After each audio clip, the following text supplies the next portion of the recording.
All right, so get this. We're diving into a Diwali celebration that is definitely not your typical firecrackers and sweets kind of thing. Oh, that's interesting. Yeah, we've got basically a cyclist's journal entry from their 310-kilometer Diwali ride. 310 kilometers. Yeah, around Delhi in 2023. Okay, not exactly the typical image that pops into your head when you think Diwali, right? Right, exactly, yeah. Instead of, enjoying the festivities, our cyclist is out there hitting the road at 10 a.m. on Diwali morning. 10 a.m.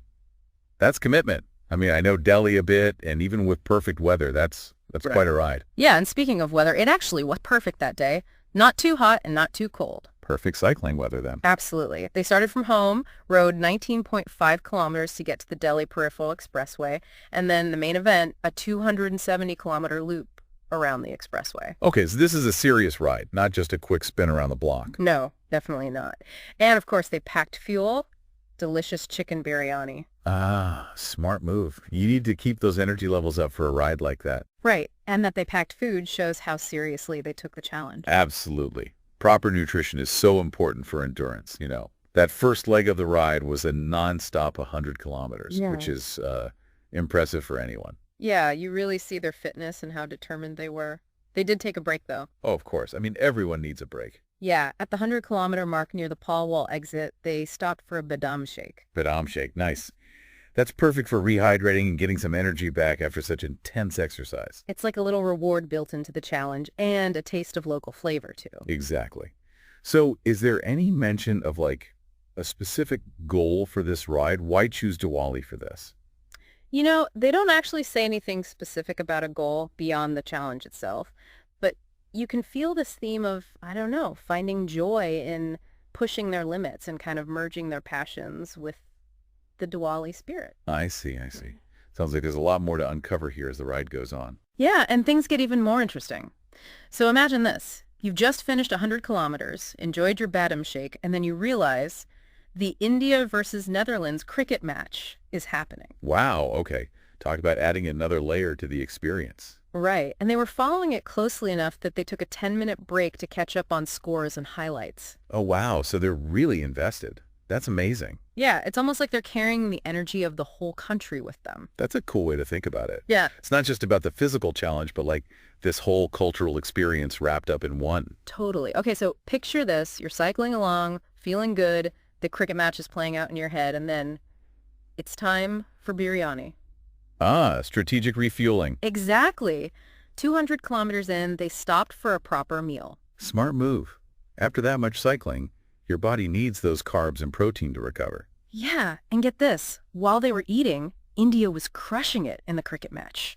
Like, on track to hit 410 runs. It's like they're riding this wave of victory, both personal and for the whole country. Right. It's really something. So after a 30-minute break to eat and catch up on the match, they hit the road again for the final stretch. I can't wait to hear how the rest of this incredible journey unfolds.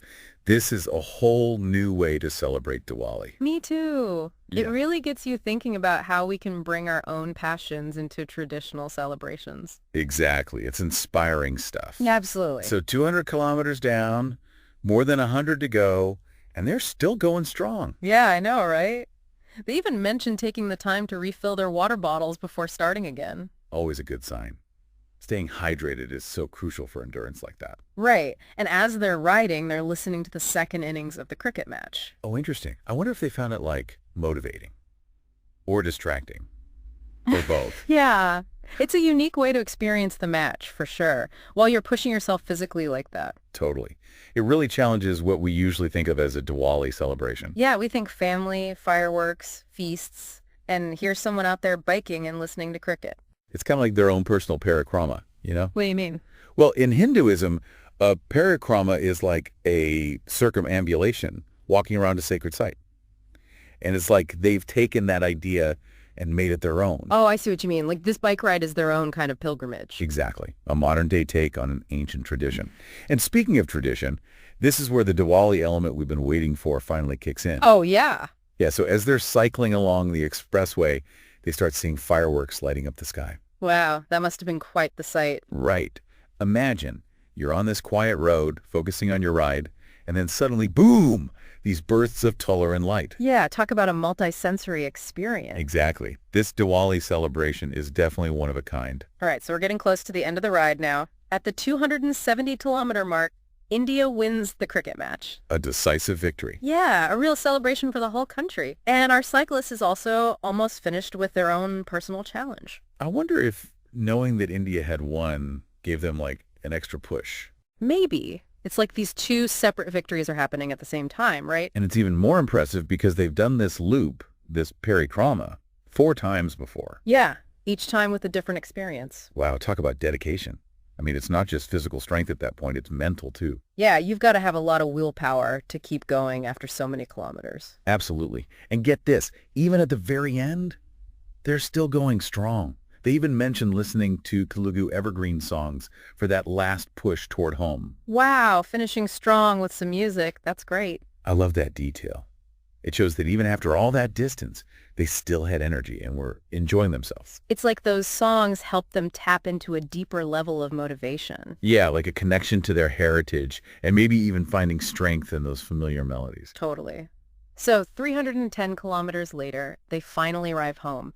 Not only did they complete this incredible physical challenge, but they also wove in their love of cricket and the spirit of Diwali. It's really inspiring, you know. It makes you think about how we can all find our own ways to celebrate, to push our limits, to make things meaningful for ourselves. Yeah, it's a powerful reminder that we don't have to be limited by tradition.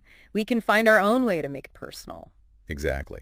And as we delve into their reflections on the experience, I'm curious to hear what they learned, what insights they gained from this unique Diwali celebration. It really makes you think, doesn't it? How many ways there are to celebrate and find meaning in things? Yeah, and it doesn't have to be something as big and physically challenging as a 310-kilometer bike ride. Right, exactly. It's more about the idea, right? Taking something traditional and figuring out how to make it your own. Yeah, like how can you connect your passions, the things that excite you, with those celebrations? Yeah. That's where the real magic happens. Totally. And I think that's what our cyclists did so well. They took their love for cycling, for cricket, and wove it into this amazing Diwali experience. Absolutely. And remember, they mentioned doing that same route 4 times before.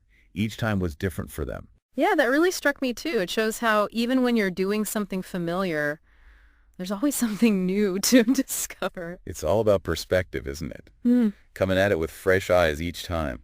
And I think that applies to tradition too, you know?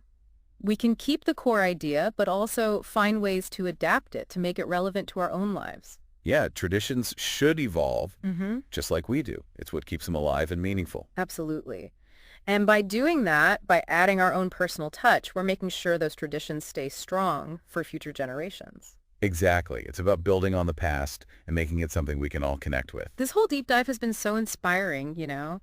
It's really opened my eyes to the different ways we can celebrate and find meaning in our lives. Me too. It's a reminder that traditions are meant to enrich our lives, not restrict them. And it's up to us to figure out how to make them our own. Well said. So, to wrap things up, I want to leave everyone with a little challenge. Oh, I like this. Think about a tradition, any tradition, and how you could give it your own spin. Something small, even, just to make it more personal, more you. That's a great challenge. I'm excited to hear what our listeners come up with. Me too. Because at the end of the day, it's all about finding those moments of joy and connection, whatever form they may take. Couldn't agree more. This deep dive has been all about that, finding those unexpected sparks of joy and meaning. So until next time, keep exploring, keep celebrating, and keep those sparks alive. Absolutely. It's